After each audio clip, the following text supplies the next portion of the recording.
Mira had known little comfort in her young life. The village of Eldervale sat nestled between cold stone cliffs and a vast, ancient forest, its people proud and cautious, always wary of outsiders and quick to suspicion. Mira's mother had died when she was small, and her father, once a skilled hunter, had fallen to illness soon after. The only family she had left was her stepmother, Lady Vessa, a woman of sharp eyes and sharper words, who took Mira into her home more from obligation than affection. Though life was harsh, Mira remained gentle and good-hearted.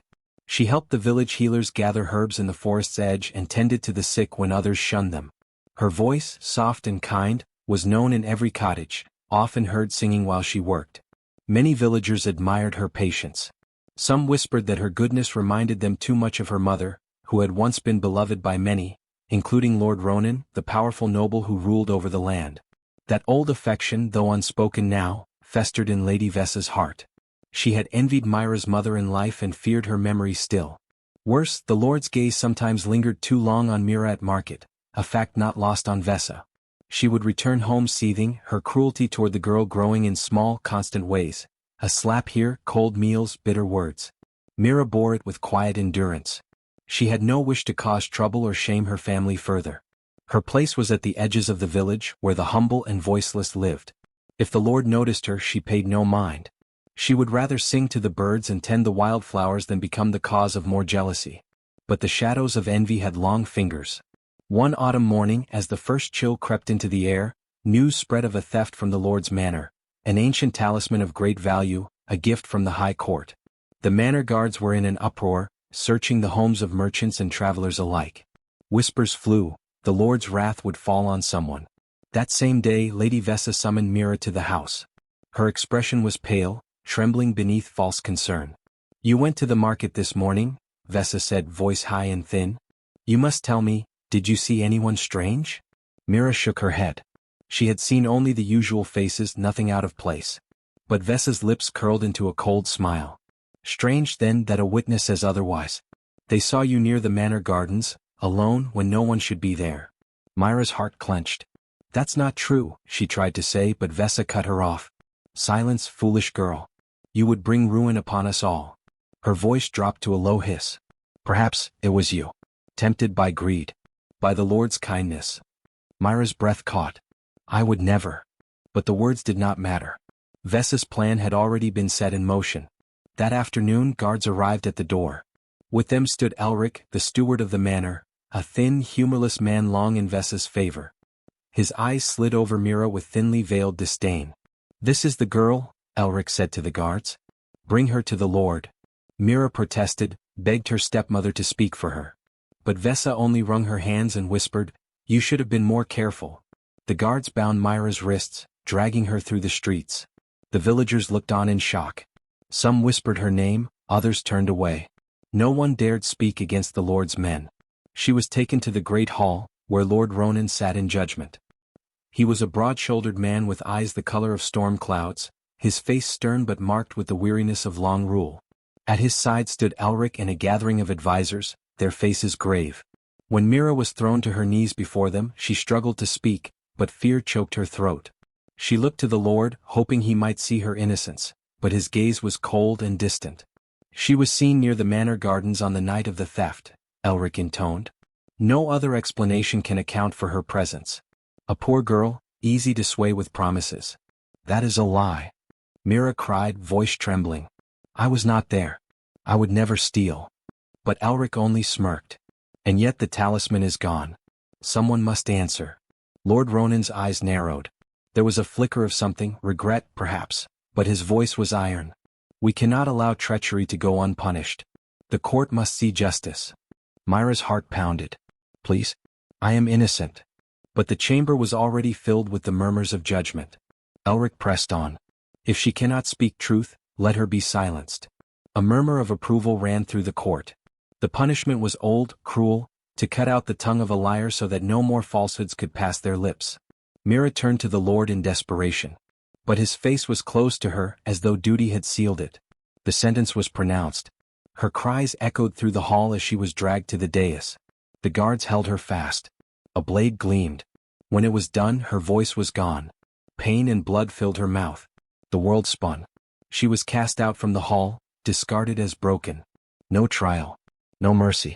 The villagers saw her stumble through the square, clutching her throat, her once bright eyes clouded with suffering. Some pitied her, others whispered that perhaps the Lord knew best. Fear kept them silent. Myra's stepmother watched from her window, lips pressed thin in triumph. And so Mira fled, mute, shamed, her innocence buried beneath the weight of a lie. Myra's world had become a blur of soundless terror the moment the guards seized her. Her wrists were bound so tightly her hands grew cold and numb. They dragged her through the village square, her feet stumbling over the rough stones, knees scraping the ground. The people of Eldervale gathered as word spread. Someone had been caught for the theft of the Lord's talisman. Curious eyes peered from windows and alleyways, merchants left their stalls and farmers paused their work. The crowd thickened with each passing moment. Through the haze of fear, Mira recognized faces. Old neighbors. Women she had once helped at the healer's hut.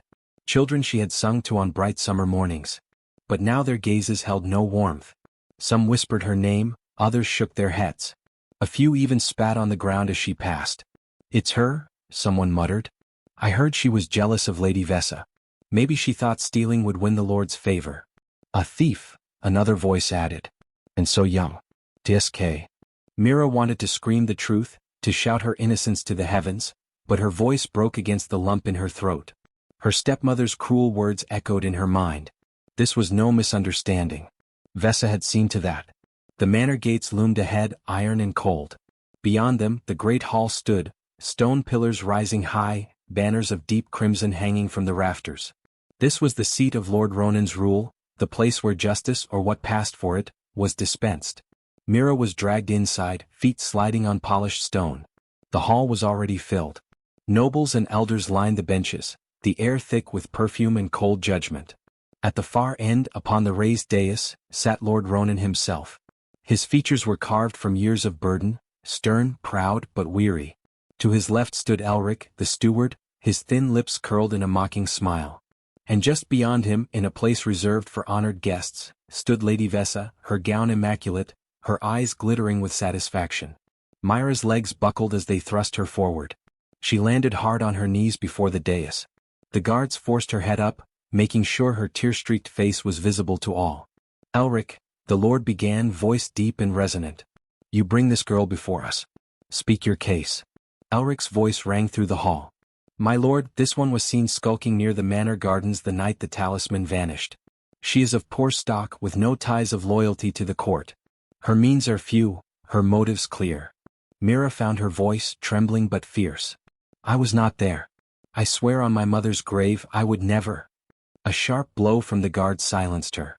"Theft is a crime that threatens the order of our house," Elric continued smoothly. "And lies in the face of such crime are worse still. This girl must be punished so that none may forget the price of deceit." Lord Ronan's gaze rested on Mira. There was something there, doubt? Pity? But it faded quickly, replaced by the hard mask of duty. "She is young," one elder spoke hesitantly. "Perhaps." "Weakness invites more crime," Elric interrupted coldly. "We must act." Lady Vessa stepped forward, her voice soft, calculated. "It grieves me, my lord, that such dishonor should touch our house. But mercy would only bring more shame. The people must see that justice stands firm." A murmur rippled through the hall.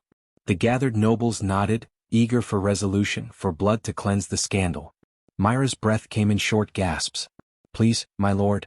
I have done nothing," she whispered. Her eyes searched his, pleading for him to see past the lies. For a heartbeat, Lord Ronan hesitated. But then his voice rang out, "The court has heard enough. Let her be punished according to the law." A scribe unrolled an old scroll, reading aloud the decree, "For crimes of theft and falsehood, let the tongue be taken, that no more lies may be spoken. So it is written." A great weight of silence fell. The words echoed in Myra's skull. Her vision swam. Her tongue. Her voice. Two guards seized her arms, dragging her to a stone platform. The executioner stood waiting, an immense man, face expressionless, a gleaming blade in hand. Mira thrashed in desperation. "No, please. I am innocent. Mercy." Her cries grew frantic, but no one moved to stop the sentence. She looked to the crowd, searching for a single friendly face. But the nobles stared coldly. The villagers who had followed inside looked away, unwilling to meet her gaze. Even her own family, Lady Vessa, watched with a faint smile of triumph. A cloth was shoved between her teeth, gagging her. The executioner's grip was iron. And then came the blade, sharp, swift, searing. Pain exploded in her mouth. Hot blood filled her throat. The world tilted, darkened. She heard only the roar of her own heartbeat, the distant gasps of the crowd. Her scream never reached the air. When it was done, the guards let her collapse to the stone. Blood pooled beneath her cheek. The gag was removed, but no words came, only wet, ragged breaths. Lord Ronan stood. "Let her be cast out," he commanded. "No place remains here for such a one." The doors of the great hall swung open. Rough hands seized Mira again, dragging her limp body through the streets. Outside, the crowd had gathered in full. Word had spread, justice was being done. They watched in silence as she was thrown down in the square, trembling, bleeding, voiceless. The villagers' eyes followed her, some with pity, others with cold curiosity. "She cannot speak," someone whispered. "Let her be." "She deserves it," another muttered. The Lord would not punish without cause. Among them, Lady Vessa watched from her carriage, lips curved in faint amusement. No one came to help Mira as she crawled weakly to her feet, the taste of blood thick in her mouth. No one offered comfort. Alone, broken, and stripped of her voice, she stumbled away from the square, away from the village that had turned against her. The cold wind bit at her skin, the stones tore her feet, but she kept moving.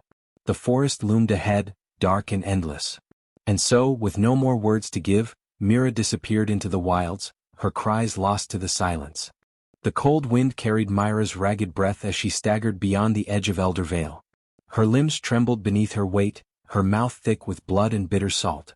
The stinging pain in her torn tongue throbbed with each heartbeat, but worse still was the hollowness within her.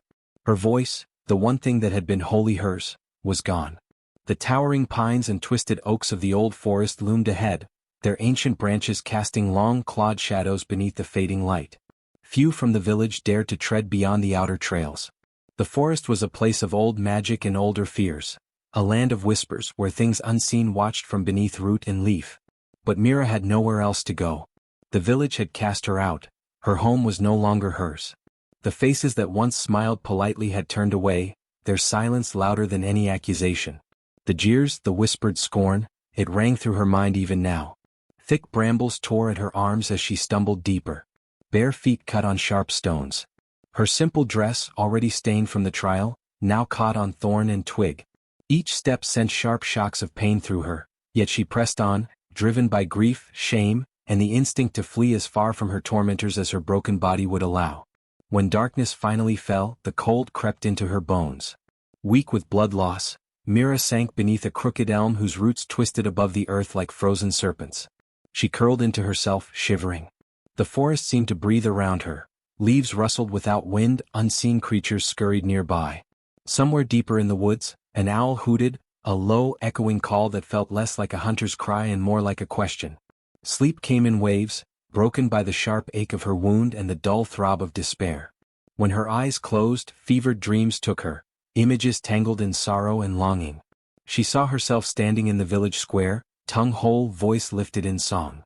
But when she opened her mouth, no sound came. Faces in the crowd blurred and twisted, mouths opening in laughter and curses. Vessa's eyes gleamed in the shadows. The Lord sat on his throne of stone, distant and unmoved. The vision shifted. Roots rose from the earth, twining around her arms, pulling her downward. The ground yawned open, dark and endless. Then a voice, soft, deep, older than the hills, whispered through the dream. Wronged, forsaken, yet not forgotten. Mira woke with a gasp, clutching the earth beneath her. Tears streamed down her cheeks, but no sobs escaped her ravaged throat. Through blurred vision she became aware of movement. Shapes in the shadows, low and sinuous, tall and feathered. Eyes gleamed from the underbrush. Animals, foxes, a great stag, a pair of bright-eyed crows, watched her. They made no move to approach nor flee, only stood silent, alert. Mira blinked in confusion. She had spent many hours as a child in the forest's edge, gathering herbs, learning the ways of plants and creatures. Never had she seen animals act so, as though they listened, waiting. A faint warmth stirred in her chest. The dreams, the whispers, something in the forest knew her pain. It did not judge. It did not turn away. In the days that followed, for Mira lost all sense of how time passed, she wandered deeper into the woods. Hunger gnawed at her, thirst burned her throat, but she dared not return to the village. She drank from cool streams, ate berries and roots when she could. The forest provided in small ways. Birds led her to fruit-laden branches. A rabbit, unafraid, brushed against her leg before darting away, leaving a trail Mira followed to a clear spring. Still the nights were hardest. Fevered dreams returned, voices in languages older than men, flashes of light beneath the earth. Always the same whisper threaded through. Wronged, forsaken, a voice must rise again. Her wound began to heal, though pain lingered with each swallow. Her voice, the voice she once used to comfort the sick, to sing beneath the summer sky, was gone forever. Yet the forest's whispers seemed to promise something more. One twilight, as the last of the sun's light slipped through tangled branches, Mira came upon a clearing unlike any she had seen before. The air shimmered faintly, the ground carpeted in moss so soft it seemed to hum beneath her feet. At its center stood an ancient stone, tall and worn, covered in carvings long faded by time. Vines coiled lovingly around it. As she stepped closer, a warmth spread through her, a presence both vast and gentle. Without knowing why, Mira knelt before the stone. Silent tears traced her cheeks. She laid her hands upon the cool surface, head bowed. A breath seemed to stir the clearing, not wind but a deeper current, one that stirred her very soul. And then the voice came again, no longer distant but all around her. Child of sorrow, heart unbroken, we hear you. Startled, Mira's gaze lifted. The air shimmered more brightly. Shapes took form around her, figures of light and shadow, neither fully beast nor spirit. They circled slowly, a wolf of silver mist, a stag crowned with stars, a figure robed in leaves. You have been wronged by those who should have protected. You have been cast out by those who should have known truth. Mira's breath caught. She could not speak, could not plead, but her heart beat a single cry. Why? What now? Your voice was taken, but the truth within you remains, the spirits answered. If you would accept, we can give you a new voice, not of flesh but of spirit. A song that no blade can silence. A tremor ran through her. Hope, sharp, painful, flared within the hollow place where grief had lived. This gift is not without cost. You will no longer be as you were. But your truth will be heard. Secrets long hidden will rise. Mira pressed her palms to the stone, eyes wide with determination. She nodded, tears falling freely. Then rise, child. Take this voice. Let your song be justice. Light burst in the clearing. The world spun. Mira's body shuddered as warmth flooded her. Her throat no longer burned. The ache of her lost voice faded, not restored but transformed. When the light dimmed, the clearing was empty save for her and the stone. Yet Mira felt the change within. When she opened her mouth, no sound emerged, yet beneath her skin and her spirit, a song stirred. A song of truth. A song the forest had given her. The spirits had heard her pain. The forest had answered. And though she was alone no longer, her path was only beginning. The days bled into nights as Mira wandered deeper into the ancient woods, her steps slow, her body worn thin with hunger and exhaustion. Yet something unseen guided her now, urging her toward places untouched by human hand. The old fears that once haunted her heart, the fear of wild beasts, of getting lost beneath the endless boughs, had faded. In their place grew a strange sense of belonging, as though the earth beneath her feet recognized her tread. The animals still watched her with unblinking eyes. Sometimes a fox would follow at a distance, sometimes a raven circled above her head. Deer grazed nearby without fear, their breath misting in the cold dawn air. In these silent companions she sensed a message: she was not alone here. Her dreams had changed too. No longer did they show the jeering faces of Elder Vale, the sharp gleam of a blade. Now she saw visions of swirling winds, deep-rooted trees, and shadows that moved with intelligence. Always the voice returned, "You are heard." Then one twilight, as the forest grew hushed and the sky darkened to indigo, Mira's weary steps brought her to a path she did not remember. The air shimmered faintly, cool and heavy with the scent of moss and wildflowers. The path wound between towering trees whose trunks were wide as houses, their branches forming a vaulted canopy. A faint, melodic hum drifted through the air, not music, not words, but something older, deeper. Mira followed the sound, her heart quickening. Her feet moved without thought, as if drawn by invisible threads. At the end of the path lay a grove unlike any she had seen. The trees here grew in a perfect circle, their trunks gleaming with silvery bark. Vines of glowing green hung like veils between them. The ground was soft with moss that seemed to pulse gently beneath her toes. In the center of the grove stood 3 figures, not of flesh but of essence. They shimmered with shifting light and shadow, their forms both clear and elusive. One was formed of swirling wind, its outline fluid, ever-changing, with eyes like the heart of a storm. Another was of earth, dark and solid, its limbs like roots, its presence deep and vast. The third was shadow, moving and still at once, its edges flickering with unseen depths. Mira gasped, though no sound escaped her ruined throat. Fear pricked her skin, but beneath it, wonder bloomed. The wind spirit spoke first, its voice soft as a breeze through leaves. "Child who walks with sorrow, we have watched." The earth spirit's voice rumbled like distant thunder. "Injustice was done. The balance is broken." The shadow spirit whispered, each word lingering in the air, "You have lost your voice, yet your truth remains." Tears welled in Myra's eyes. She fell to her knees, head bowed. The weight of her grief and longing poured from her in silent sobs.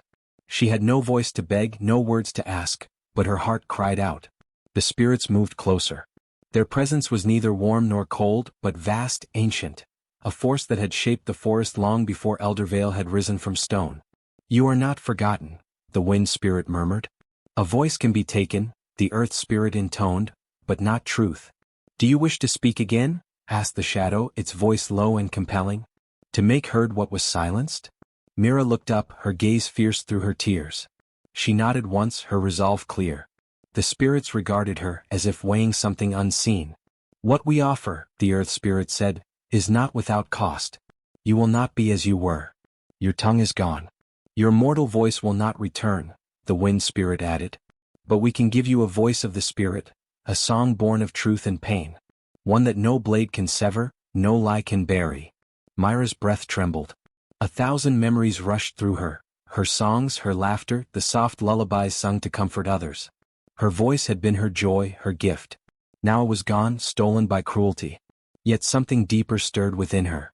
If this new voice could speak truth, if it could unmask the lies that had ruined her, she would accept it, whatever the cost. She placed her hand upon the moss, head bowed in assent. The grove brightened. The air thickened with unseen energy.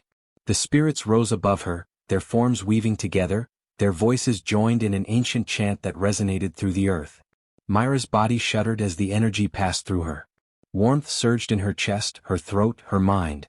The pain of her wound dulled, replaced by something new, a vibration, a song that thrummed beneath her skin.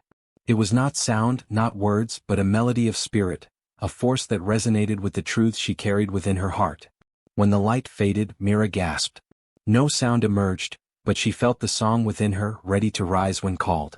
A voice not of flesh but of soul. The spirits regarded her one final time. "Go forth, child of sorrow," said the wind. "Let your song be heard," rumbled the earth. "Let secrets be revealed," whispered the shadow. And then they were gone, their forms dissolving into the grove. The air fell silent once more, but Mira knew she was changed. No longer voiceless. No longer powerless. She stood slowly, her body lighter than before. The forest around her seemed brighter, more alive. Animals watched her with new understanding. Somewhere within, the song waited, her gift, her weapon, her truth. And as she stepped from the grove, a new purpose burned in her heart. She would return. She would be heard. In the days that followed her encounter with the spirits, Mira wandered through the deep forest, her body still frail but her heart kindled with strange new strength. The gift she carried was no ordinary thing.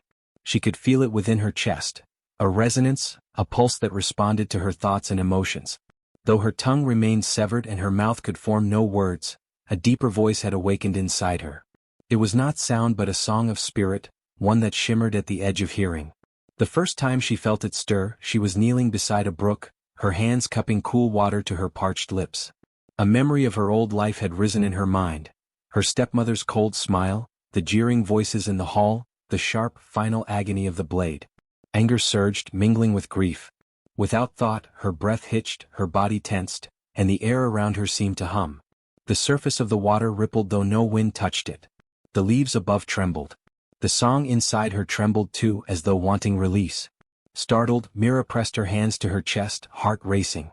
She knelt still, breathing deep, trying to understand. What had the spirit said? A voice of spirit.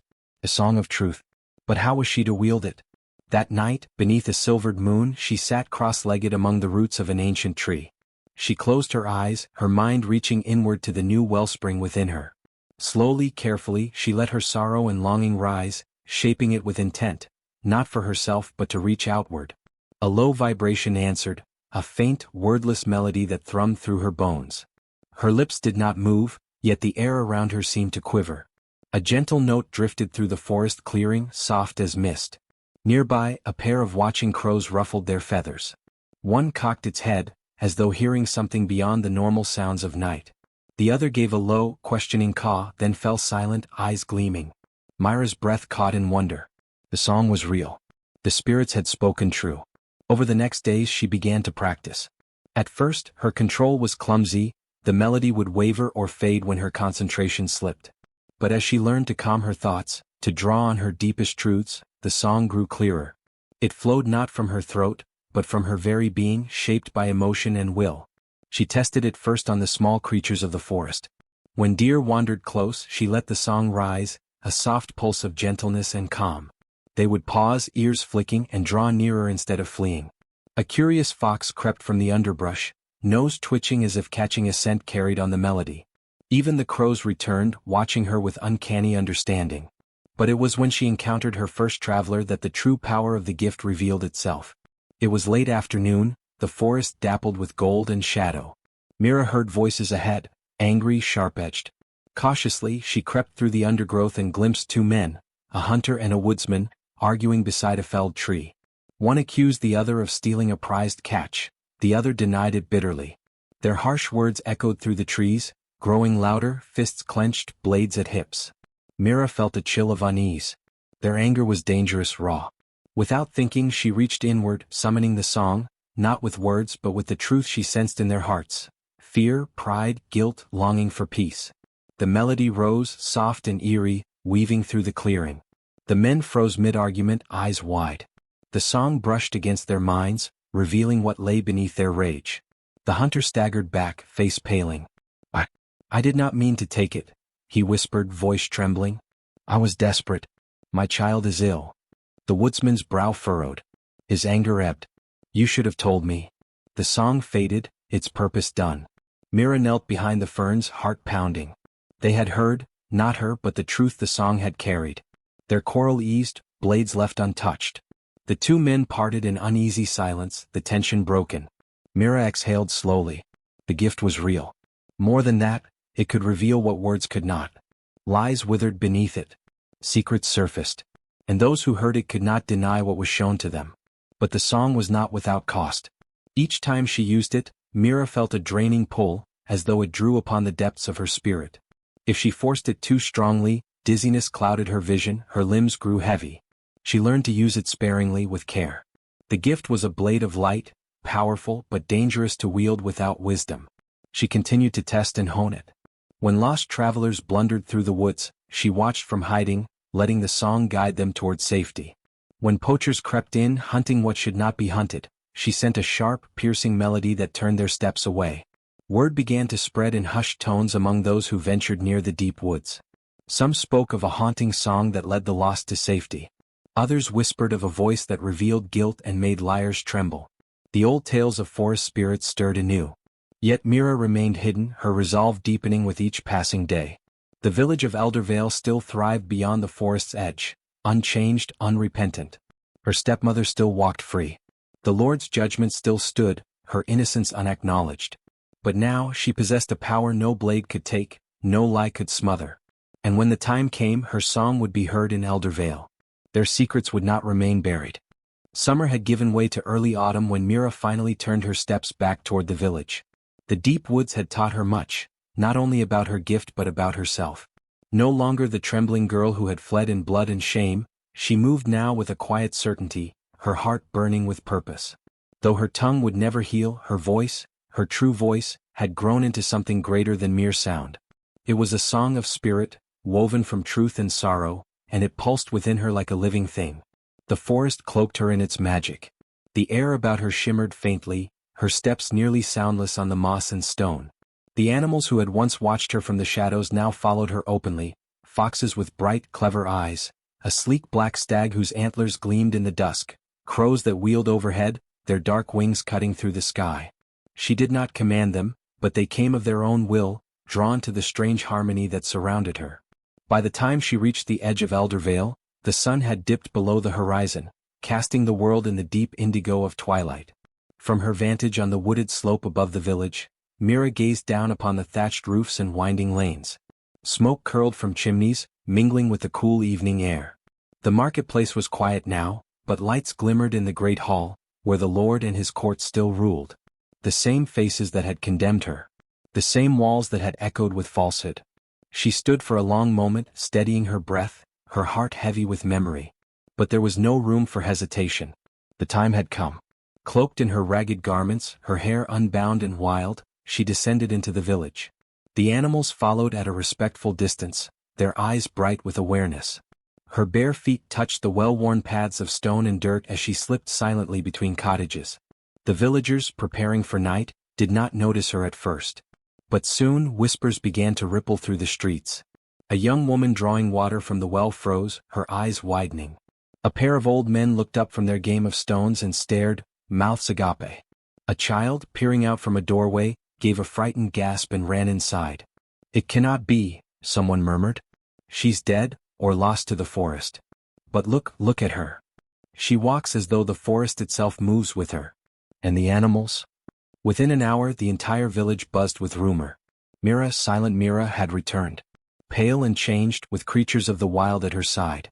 Had she made a pact with the spirits? Was she now one of them? Fear spread swiftly. The villagers remembered the girl who had once sung in the market square, who had cared for the sick and poor. But that girl had been broken before their very eyes, cast out as a thief and liar. How could she now walk among them unbowed? From within shuttered homes, voices whispered. She should be dead. She brings ill omens. What if she seeks revenge? As the night deepened, Mira moved through the empty streets. Her song rose, not from her lips but from within her very being. It drifted on the wind, haunting and unearthly, a melody felt more than heard.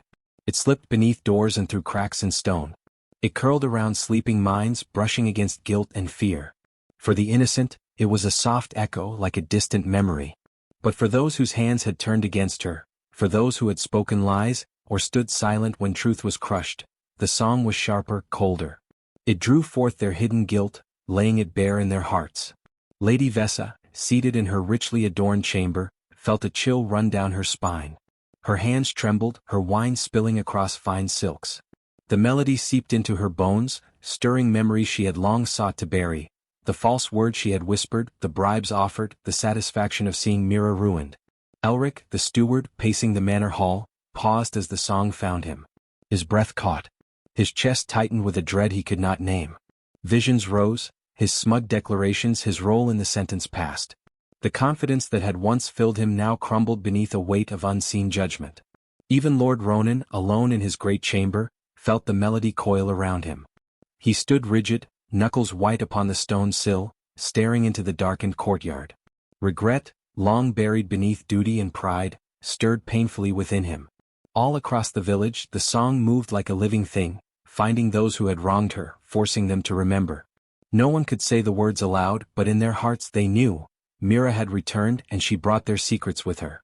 The next morning the village awoke uneasy. Sleep had been thin and troubled. The market square, usually bustling, was subdued. Eyes darted to the shadows. Doors that had always stood open were now bolted shut. Rumors flew swift and sharp. They say her voice carries truth. That she can unmask any lie. I heard her song in my dreams. And those animals, foxes, crows, she commands them. Children were kept close, merchants hurried their trade. None dared approach the strange figure who now walked the forest paths near the village. Yet Mira did not seek to be seen, not yet. She watched and waited. Her song, woven from pain and justice, would grow stronger. The time for true reckoning had not yet come. But the village of Eldervale was no longer at peace. Its guilty hearts had begun to tremble. The days that followed Myra's return were thick with unease. The air in Eldervale seemed charged, tense as an approaching storm. Though Mira remained unseen by most, drifting through the edges of the village or vanishing back into the forest, her presence was everywhere felt. By now, all had heard the whispers. She had come back changed, cloaked in some wild magic, her voice stolen but not her power. What most unsettled the villagers was her song.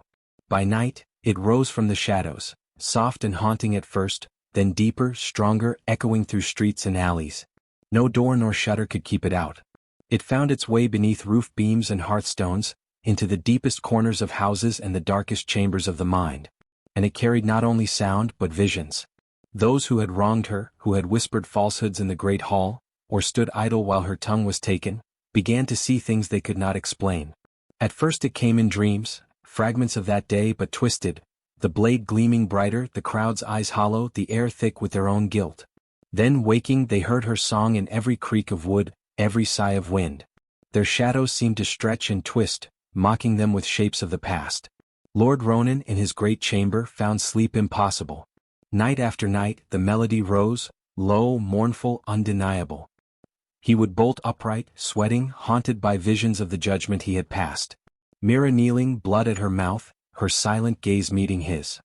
He could no longer shake the memory of her eyes, not pleading but seeing him, seeing through him. In council his voice grew strained. The stewards and guards exchanged worried glances. "It is no ordinary witchcraft," muttered Elric, dark circles beneath his eyes. "It seeps into the very stones." Lady Vessa fared worse. Her composure shattered quickly beneath the song's relentless presence. Her sleep was broken by cold sweats and gasping breaths. She saw Mira in every mirror, sometimes whole and smiling, sometimes bloodied and broken, her silent mouth forming unspoken truths.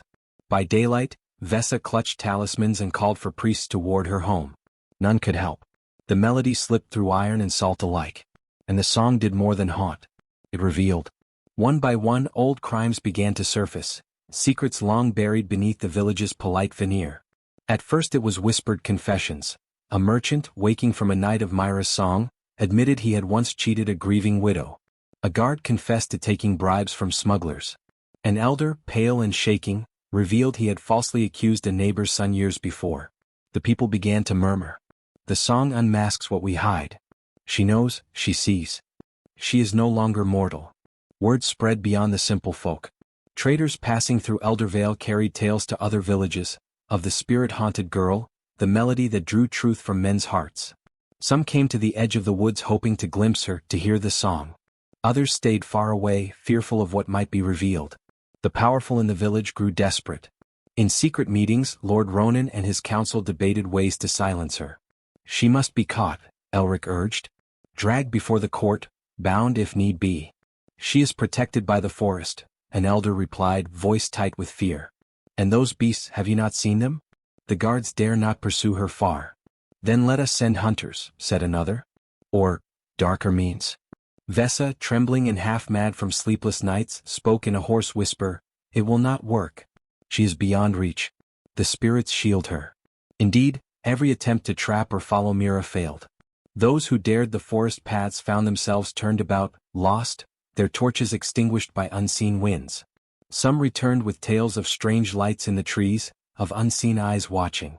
The bravest guards returned shaken, refusing to speak of what they'd witnessed. Yet even in the heart of the Lord's manor, Myra's song slipped through. At night it rose from the stones themselves, threading through the great hall where Ronan sat alone. He would clasp his head in his hands as the melody grew, a soft dirge that seemed to echo his unspoken regret. You knew, you saw, you let it happen.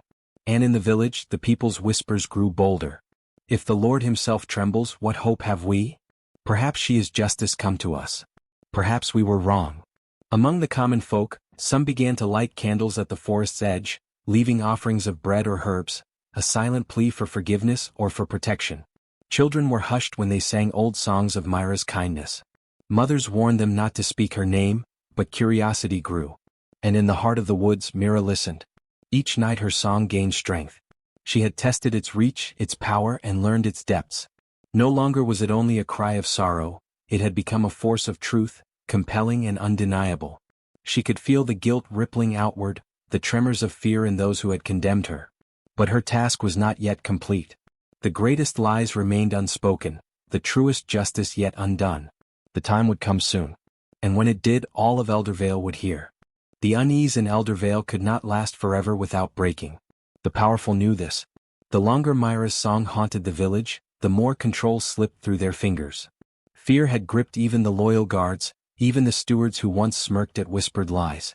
Among the common folk, the old certainty that justice had been done was unraveling. Now they whispered of guilt and sorrow. Some even asked, had they been wrong? Had they watched an innocent girl be destroyed? Lord Ronan felt this shift keenly. His hold over the village, once firm as stone, now felt brittle beneath the weight of unspoken doubts. And still, night after night, the song echoed through the halls of his manor, soft but relentless. Myra's presence was like fog, impossible to grasp, yet suffocating. The guilt that had once been buried beneath duty rose with every note of her terrible melody.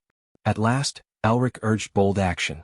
"We must end this," he declared before the council. "The people begin to waver. If we allow her song to spread unchecked, our authority will fall to ruin. She must be captured, her magic broken before the eyes of all." There were hesitant voices, fearful of the forest spirits, of the strange creatures now seen at the village's edge. But fear of losing power outweighed fear of the unknown. So it was decided, a public gathering would be called. The villagers would be summoned by horn and bell, ostensibly to address the growing unrest. In truth, it would be a trap. Armed men would lie in wait. If Mira came as they believed she must, she would be taken. Her unnatural voice would be silenced before all. Word spread quickly. The market square was cleared. Torches were set high. Banners hung as if for a festival, but the villagers came in somber clusters, faces drawn and anxious. No one missed the armed guards stationed at every corner, the grim faces of the Lord's men. As the sun set, Lord Ronan appeared on the dais, robed in heavy velvet, his face pale beneath the torchlight. Elric stood at his side, eyes sharp and watchful. Vesa remained hidden within her chamber, too afraid to face what might come. A great hush fell over the crowd. They waited, not knowing if the spirit girl would appear, but unable to ignore the gathering. Then, from the darkened edge of the square, a single note rose. Not from any throat. Not from any flute or harp. A melody of pure spirit, both beautiful and terrible, threaded into the night air. It carried no words, yet every heart felt its meaning. "I am here. And you will face truth." Heads turned. The guards gripped their spears. From the shadows beyond the torches, Mira emerged. Her garments were ragged, her hair loose, eyes shining with quiet power. The animals followed close. A black stag with antlers gleaming, foxes with watchful gazes, crows aloft in swirling flight. She moved without fear, her bare feet silent upon the stone. The villagers gasped, stepping back. Some whispered blessings, others prayers of protection. The guards closed in, yet as Myra's song rose, stronger and clearer, their steps faltered. Spears trembled in their hands. Lord Ronan stood frozen, sweat beading on his brow. Elric hissed, "Now. Seize her." But none moved. The melody gripped them all, not merely sound but a force that wrapped around their hearts. And with each swelling note, visions came. To the villagers, images of that cruel day unfolded as if anew. They saw Mira dragged before the court, her pleas ignored, her voice stolen. They felt the weight of their own silence, their own turning away. To the guards, the song laid bare their complicity, their rough hands, their blind obedience. To the nobles and elders, it showed the rot at the heart of their rule, greed, pride, the casual ruin of an innocent life. And to Lord Ronan the melody struck deepest. His vision clouded. He stood again upon the dais, Mira kneeling before him, her eyes meeting his. Not with pleading, but with the terrible knowledge of what he had allowed. He saw his own cowardice, his own failure to seek truth. The song pressed upon him. "You knew. You chose silence." Tears pricked his eyes, unbidden. But the song did not stop. It wound higher, brighter, until one voice, unbidden, broke. Lady Vesa. Drawn from her chamber, pale and shaking, she stumbled into the square. Her gaze locked on Mira, on the silent girl whose life she had destroyed. Under the weight of the song, her mind unraveled. It was me," she gasped. "I lied. The talisman, I took it. I planted it. I wanted her gone, she was too beloved, too good." Her voice rose to a shriek. "I bribed Elric. I made them believe." A cry rose from the crowd. Gasps, murmurs, shouts. Elric lunged toward her, but the song turned on him. His knees buckled. Sweat poured down his face as visions of his own greed and betrayal swirled before his eyes. "No more," he choked. "It is true." The square was in uproar. Villagers who had doubted now saw the truth writ plain. They pressed forward, shouting Vesa's name with fury. The guards, no longer steady, hesitated. And Lord Ronan, his hands shaking, stepped down from the dais. Before all, he sank to one knee. "Mira," he spoke hoarsely. We wronged you. I cannot undo what was done." The song faded then, leaving a breathless silence in its wake. Mira stood still, her eyes on the trembling lord. No words came from her broken throat. She needed none. The truth had been sung. All had heard. And none would forget. The stunned silence that followed the public reckoning hung heavy over Elder Vale. For the first time in many years, the old market square, stone-paved and surrounded by timbered houses, felt as if it belonged not to lords or guards or elders, but to the people themselves. Mira stood in the heart of it, her feet bare, her form straight though thin with hardship, and around her the villagers gathered, uncertain, trembling beneath the weight of what they had seen. Lady Vessa, collapsed in tears beneath the torches, was dragged away by her own handmaidens. Elric, exposed and disgraced, cowered behind a ring of guards too shaken to arrest the girl they once condemned. And Lord Ronan still knelt where the song had left him, his robes dusted with earth, his head bowed in shame.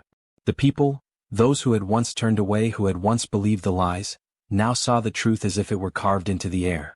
Murmurs rippled through the crowd. "We wronged her. She was innocent. They cut out her tongue for a lie. She walks with the spirits now. They have judged us."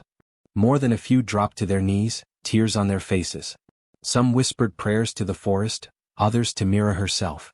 And Mira, her gaze moved slowly among them, not in anger, not in scorn, but with the steady weight of one who had lost everything and yet returned, not to destroy, but to speak what must be heard. Her song rose again, not as fierce or terrible as before, but softer, like a mournful wind through bare branches. It wrapped around the villagers, filling their hearts not with fear but with longing, for forgiveness, for change, for a chance to mend what had been broken. Through her melody she spoke, though her lips never moved. "I do not seek revenge. Not blood. Not ruin. But truth must not be buried again. If you would live in peace you must change, or fall to your own rot." The words rang clear in every heart. There was no need for more. Lord Ronan, trembling, lifted his head at last. We were blind. I allowed this court to become a place of lies. His voice faltered, thin and cracked. "If there is any justice left, it must begin now." He rose unsteadily, casting aside his heavy cloak. "Lady Vessa will face judgment, as will Elric and all others whose hands wove this deceit. No more will power stand above truth." The villagers murmured. Some nodded. Others watched Mira for her answer. The spirit girl's song shifted, deeper, steadier, a melody of warning. Words are not enough. Deeds must follow. The earth remembers. The spirits will watch. It was a vow, and a condition. Lord Ronan swallowed hard and bowed low before her. "Then deeds you shall have. If I do not keep my word, may the forest take me." The crowd exhaled as one. From that day change began, not easily, not swiftly, but without denial. Vessa was stripped of title and lands, her crimes confessed and recorded before all. Elric was cast from the council, his wealth seized for restitution to the poor. New voices, younger and wiser, were called to the Lord's table, voices that had once been silenced or dismissed. And the village itself, its people burdened with guilt, set to mending their own wrongs. Bread was left at the forest's edge for Mira and her companions. Children were taught the truth of what had happened, not the lies of pride, but the sorrow of injustice and the cost of silence. And Mira? She did not return to the village's houses, nor to her old life. That path was closed to her. But neither did she vanish into the forest. Instead, she moved between both worlds, a guardian not of vengeance but of balance. Her song, though rarely heard in full, lingered in the air like the scent of rain on old stone. The villagers knew, so long as they lived with honesty and fairness, her song would remain gentle. But if ever corruption rose again, if lies once more took root, her voice would return to remind them. And though her tongue had been taken, her truth had been sung. In that truth the village of Elder Vale was forever changed.